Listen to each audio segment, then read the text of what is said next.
তো সেইদিনা আমি পঢ়িছিলোঁ জিঅ'মৰ্ফিক প্ৰচেছৰ বিষয়ে। জিঅ'মৰ্ফিক প্ৰচেছ কি হয়? কোনোবা এটা নহ'লে এনেকুৱা এণ্ডোজেনিক নহ'লে অৰ এণ্ড এক্সোজেনিক প্ৰচেছ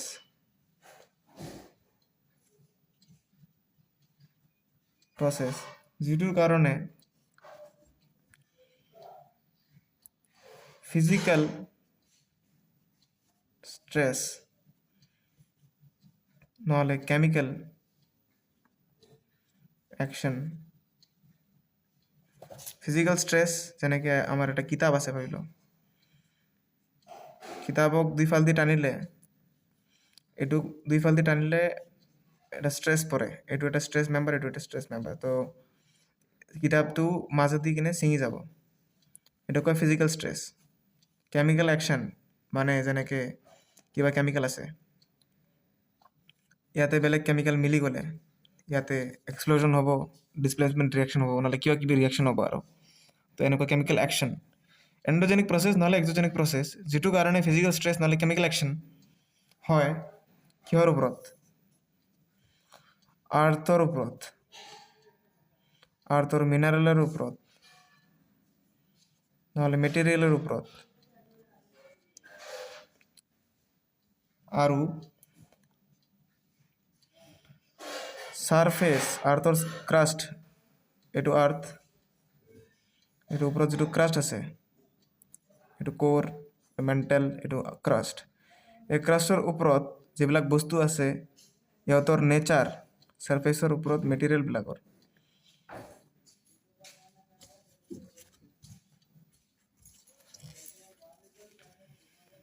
মেটেৰিয়েলৰ নেচাৰ কেনেকুৱা হ'ব নহ'লে কেৰেক্টাৰিষ্টিক্স কেনেকুৱা হ'ব এইটো ডিটাৰমাইন কোনে কৰে? এনেকুৱা এক্সোজেনিক প্ৰচেছ নহ'লে এণ্ডোজেনিক প্ৰচেছ, যিটো কাৰণে ফিজিকেল ষ্ট্ৰেছ আৰু কেমিকেল অ্যাকশন পৰে।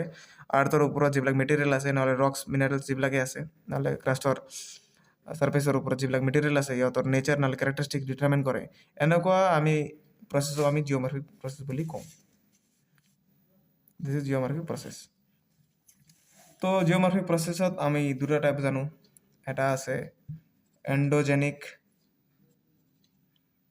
প্ৰচেছ আৰু এটা আছে এক্সোজেনিক প্ৰচেছ। তো এণ্ডোজেনিক প্ৰচেছ মানে আমি জানো আৰ্থৰ ভিতৰৰ পৰা কিবা এনাৰ্জি আহিলে এইটো আমি এণ্ডোজেনিক প্ৰচেছ বুলি কওঁ। এক্সোজেনিক মানে আয়তৰ বাহিৰৰ পৰা কিবা প্ৰচেছ আহিলে এইটো আমি এক্সোজেনিক বুলি কওঁ। তো এণ্ডোজেনিকৰ ভিতৰত কি আহিব পাৰে? এটা হয় ডায়েষ্ট্ৰফিজম, এটা হয় ভলকেনিজম,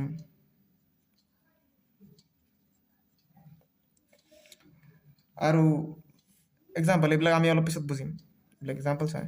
আৰু হয় ইয়াতে যেনেকৈ ৱেডাৰিং মানে ৱেডাৰৰ কাৰণে নহ'লে কিবা বস্তুৰ কাৰণে নহ'লে কিবা এজেণ্টৰ কাৰণে কিবা চেঞ্জ হ'লে এইটো ৱেডাৰিং বুলি কওঁ। মাছ ৱেষ্টিং, ইৰোজনটো জানো আমি, ইয়াৰ বস্তু ইয়াত ভাবি লওঁ ইয়াৰ এটা বস্তু আছে পানী লৈ গ'ল ইয়াতে পেলাই দিব, এইটো ইৰোজন। ইয়াতে ইৰোজন হৈ আছে, ইয়াত ডিপজিশ্যন হৈ আছে, ডিপজিশ্যন।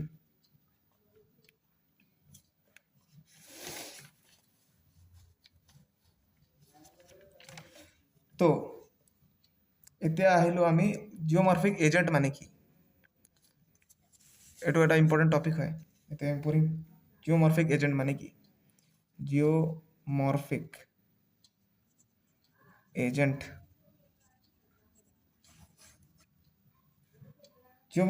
মানে জিঅ'মৰ্ফিক ক'ব গ'লে এইটো বেছিভাগ এক্সোজেনিক এজেণ্ট হয়। ভিতৰৰ পৰাতো এজেণ্ট নাহে, বাহিৰৰ পৰা এজেণ্ট আহিব পাৰে।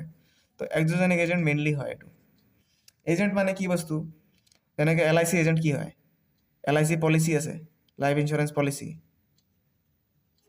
এইটো সাধাৰণ মানুহৰ ভিতৰত মেন ৱমেন মাজত ইহঁতে ইণ্ট্ৰডিউচ কৰে আহি কিনে LIC পলিচি ক'তবা আছে, ভাল বস্তু হয়, এইটো এজেণ্টে আমাৰ ওচৰত আনি দিয়ে। এজেণ্ট এনেকুৱা বহুতকেইটা এজেণ্ট থাকে যিবিলাক আমাৰ সাধাৰণ মানুহ নহ'লে ৱমেন নহ'লে মেন ইহঁতৰ মাজত আনি কিনে প্ৰস্তুত কৰে কি এইটো এটা পলিচি আছে, এইটো এটা বস্তু আছে। এনেকুৱা জিঅ'মৰ্ফিক এজেণ্ট মানে কি এনেকুৱা কি হয় মিডিয়াম মানে কি মিডিয়াম মানে এনে এটা বস্তু যিটো ট্ৰেভেল কৰিবৰ কাৰণে হেল্প কৰে ট্ৰেভেল নহ'লে বস্তু লৈ যাবৰ কাৰণে হেল্প কৰে নহ'লে ট্ৰান্সফাৰ কৰিবৰ কাৰণে হেল্প কৰে এনেকুৱা এটা মিডিয়াম যিটো হয় মোবাইল মানে স্মাৰ্টফোন নাভাবিবা তোমালোকে মোবাইল মানে মোবিলিটি মানে যেনেকৈ মোবাইল ফোন আমি কিয় বুলি কওঁ মোবাইল ফোনক কিউকি আগত যেনেকুৱা ফোন আছিলে টেলিফোন আছিলে আগত টেলিফোন আমি ঘৰতে ৰাখিব পাৰোঁ খালি বেলেগ জাত লৈ যাব নোৱাৰোঁ মোবাইল ফোন আমাক মোবিলিটি দিয়ে মোবিলিটি মানে দ্য এবিলিটি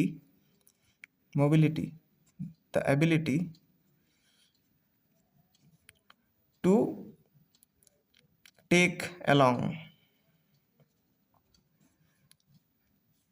তো মোবিলিটি মানে যেনেকৈ মোবাইল ফোন আমাক ফোন কল মানে ফোন ৰিচিভ কৰা নহ'লে ফোন কল কৰা এটা সাধন দিয়ে যিটো আমি চব জেগাতে লৈ ফুৰিব পাৰোঁ সেইকাৰণে এইটো মোবাইল ফোন বুলি কওঁ আমি তো জিঅ'মৰ্ফিক এজেণ্ট মানে এনেকুৱা এটা মিডিয়াম মানে কি এতিয়া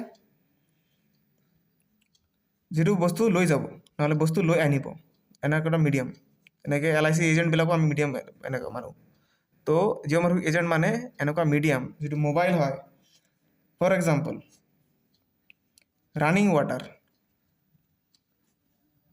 মানে বৰষুণ দি আছে বৰষুণত বহুতকেইটা পাথৰ চাথৰ বহুত ওপৰত জেগাত আছে পাহাৰত আছে এই বৰষুণৰ কাৰণে এইটো লৈ বৈ আহি কিনে তলত পেলাই দিব ৰানিং ৱাটাৰ এটা মিডিয়াম হৈ গ'ল ইয়াতে কিউকি মিডিয়াম মানে বস্তুটো লৈ আহি আছে যেনেকৈ গ্ৰাউণ্ড ৱাটাৰ মানে কি যিটো আমি কল বহাওঁ